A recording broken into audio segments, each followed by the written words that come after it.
At the Quilliam Foundation in the UK, the Quilliam Foundation that is releasing a report Monday on being a child in the proclaimed caliphate. Thank you so much for joining us on France 24.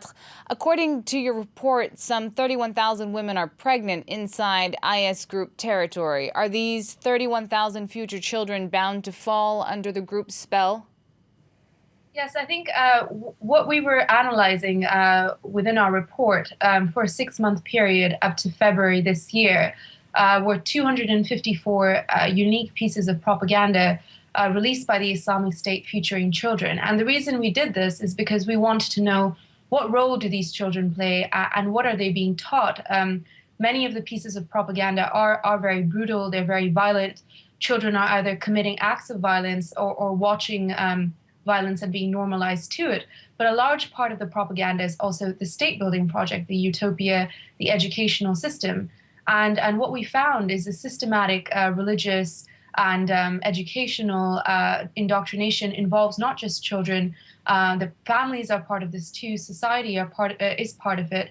And it's a systematic creation of the next generation of fighters that the group really sees as more pure and as more lethal than themselves, and so it's not being done randomly. It's being done with a very clear focus, which is easy to see in the videos that they release, the photos they release, the information they release, and also the use of women within the state itself.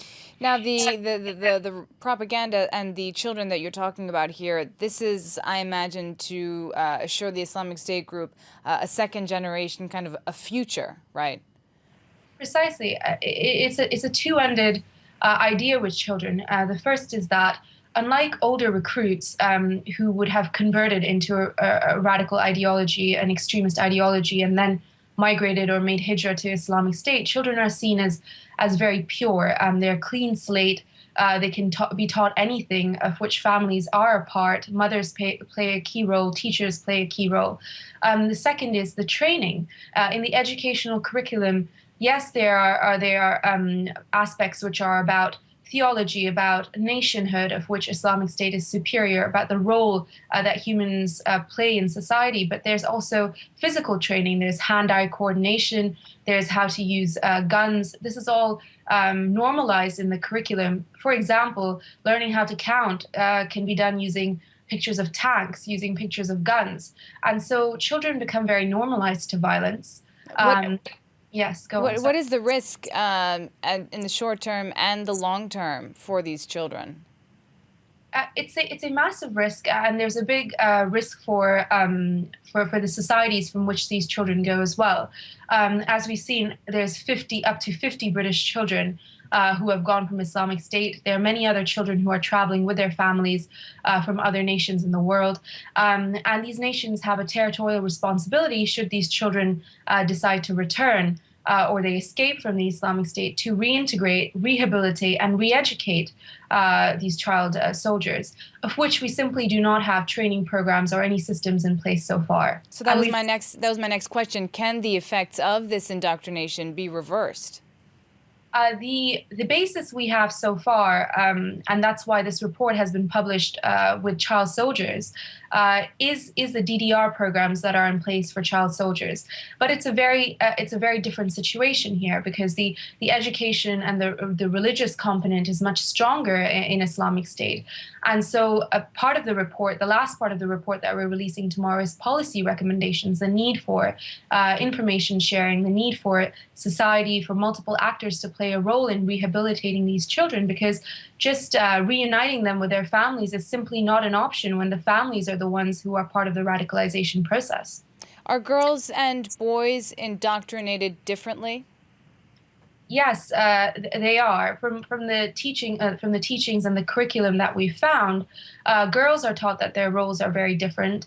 They're taught mainly to grow up and be mothers and be good wives and impart knowledge to the next generation. The roles that women are to play are mainly as teachers or as doctors, and so the curriculum they're taught is very different from that of boys and often features a lot less violence as well.